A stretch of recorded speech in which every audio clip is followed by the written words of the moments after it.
नमस्कार। भारतीय उपमहाद्वीप के इस दिलचस्प एक्सप्लेनर में हम एक कमाल की यात्रा पर निकलने वाले हैं।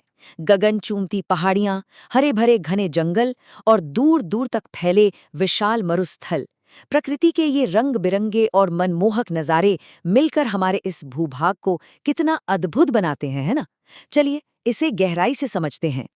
खैर, आगे बढ़ने से पहले एक नज़र आज के हमारे मुख्य बिंदुओं पर। हम अपनी शुरुआत करेंगे बर्फ से ढके विशाल हिमालय से।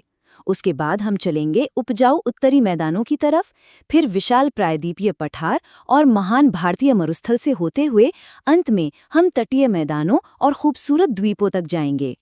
तो चलिए सबसे पहले बात करते हैं उत्तर के ऊंचे शिखरों की, यानी हमारे राजशी हिमालय पर्वत की। आपको जानकर हैरानी होगी कि ये विश्व के सबसे युवा यानी फोल्ड माउंटेन्स हैं। इनका निर्माण सदियों पहले प्राचीन टेक्टोनिक प्लेट्स के आपस में टकराने से हुआ था, बिल्कुल किसी एपिक क्रैश की तरह। अब जरा इसकी विशालता का अंदाजा लगाइए। पश्चिम में सिंधु नदी से लेकर पूर्व में ब्रह्मपुत्र नदी तक ये पर्वत पूरे 2400 किलोमीटर की लंबाई में एक अटूट दीवार की तरह फैले हुए हैं। 2400 किलोमीटर बहुत बड़ा नंबर है। और दिलचस्प बात यह है कि कश्मीर में इनकी चौड़ाई 400 किलोमीटर है, जो अरुणाचल प्रदेश तक आते आते 150 किलोमीटर तक सिमट जाती है। अगर हम इसे ध्यान से देखें तो ये पर्वत 3 मुख्य समानांतर श्रृंखलाओं में बटे हुए हैं। सबसे ऊंचाई पर है हिमाद्री, जहां आपको 6000 मीटर ऊंचे ग्रेनाइट से बने बर्फीले शिखर मिलेंगे। फिर थोड़ा नीचे आएं तो हिमाचल की पहाड़ियां हैं, जो 3700 से 4500 मीटर ऊंची हैं। और अंत में सबसे नीचे है शिवालिक रेंज। ये 900 से 1100 मीटर ऊंची हैं और मुख्य रूप से जलोढ़ मिट्टी से बनी है। एकदम ऊपर बर्फ और नीचे मिट्टी, गजब का बदलाव है। और सिर्फ ऊंचाई ही नहीं, इन पहाड़ों को हम विशाल नदियों के आधार पर भी बांटते हैं। जैसे सिंधु और सतलुज के बीच का हिस्सा है पंजाब हिमालय, सतलुज और काली के बीच कुमाऊं हिमालय, फिर आते हैं नेपाल और असम हिमालय। और हाँ, पूरब में जाकर ये पर्वत अचानक दक्षिण की ओर मुड़ जाते हैं। इस हिस्से को पूर्वांचल कहते हैं, जहाँ पटकाई और मीज़ो जैसी शानदार पहाड़ियाँ मौजूद हैं। अब पहाड़ों की ऊंचाइयों से नीचे उतरते हैं और चलते हैं उत्तरी मैदानों की ओर। ये मैदान इस उपमहाद्वीप की जीवन रेखाएं हैं। ये भी लगभग 2400 किलोमीटर की लंबाई में फैले हैं। गंगा, ब्रह्मपुत्र और सिंधु नदियों ने अपनी उपजाऊ मिट्टी से इनका निर्माण किया है। इन्हीं मैदानों ने तो हजारों सालों से हमारी मानव सभ्यताओं को पाला पोसा है। आइए देखते हैं कि ये पूरा सिस्टम कैसे काम करता है। पहाड़ों से ठीक नीचे उतरते ही आता है भाबर, जहां आपको बड़े बड़े कंकड़ पत्थर मिलेंगे। इससे थोड़ा और आगे बढ़ें तो आता है तराई क्षेत्र। ये एक दलदली कीचड़ वाला इलाका है। यहाँ बेहद घने जंगल और वन्य जीवों की भरमार होती है। प्रकृति के ये हरे भरे नज़ारे सच में अद्भुत होते हैं। इसके बाद आता है पुरानी मिट्टी वाला भांगर और बिल्कुल अंत में खादर। खादर मतलब एकदम नई ताज़ा उपजाऊ मिट्टी, जो खेती के लिए बिल्कुल परफेक्ट है। उत्तरी मैदानों की इस हरियाली को पीछे छोड़ते हुए अब हम उपमहाद्वीप के मध्य भाग में आते हैं। विशाल प्रायद्वीपीय पठार। ये हमारे भारत का सबसे प्राचीन यानी सबसे पुराना भूभाग है। ये थोड़ा उबड़-खाबड़ है और आसपास की जमीन से काफी ऊपर उठा हुआ है।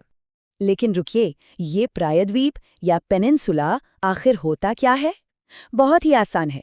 ये एक ऐसा भूभाग होता है जो 3 तरफ से पानी से घिरा हो और एक तरफ से जमीन से जुड़ा हो। अब इस पठार के बिल्कुल बीचों बीच से होके बहती है नर्मदा नदी, और ये नदी इस पूरे क्षेत्र को 2 हिस्सों में बांट देती है। उत्तर में सेंट्रल हाईलैंड्स और दक्षिण में दक्कन का पठार। अब इस दक्कन के पठार के दोनों किनारों को देखते हैं।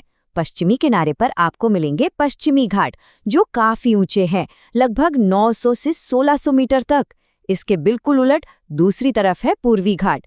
ये तुलनात्मक रूप से काफी छोटे हैं, जिनकी औसत ऊंचाई केवल 600 मीटर के आसपास ही है।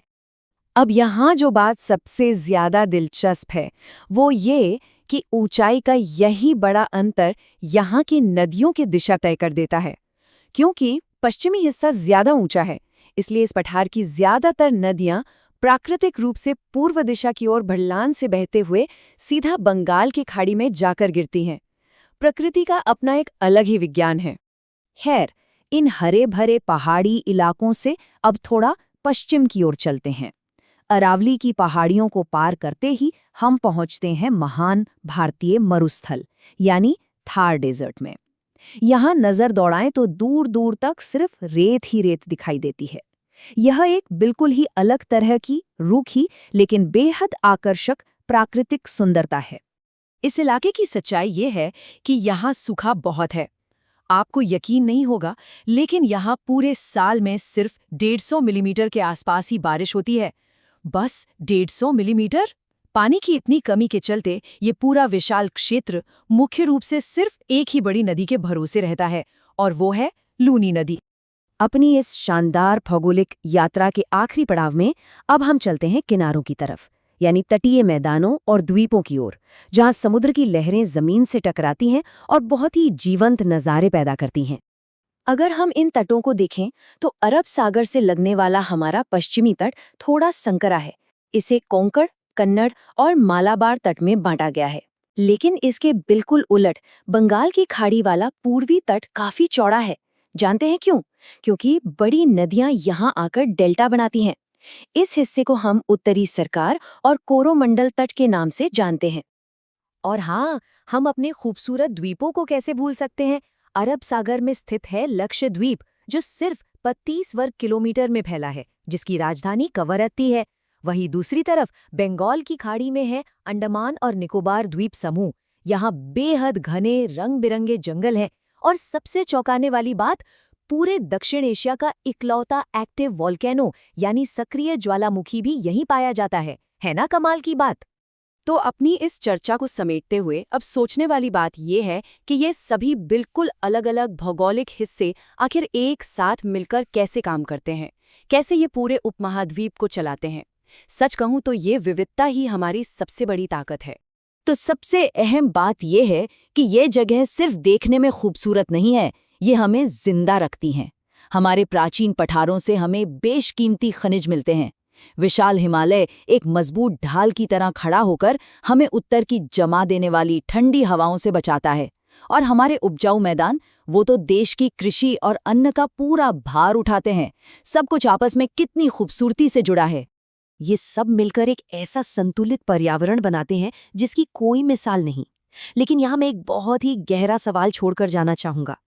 आज जब दुनिया भर का मौसम और पर्यावरण इतनी तेजी से बदल रहा है, तो क्या हमारे ये प्राचीन पहाड़ और विशाल मैदान ऐसे ही हमेशा हमारे उपमहाद्वीप के भविष्य को आकार देते रहेंगे?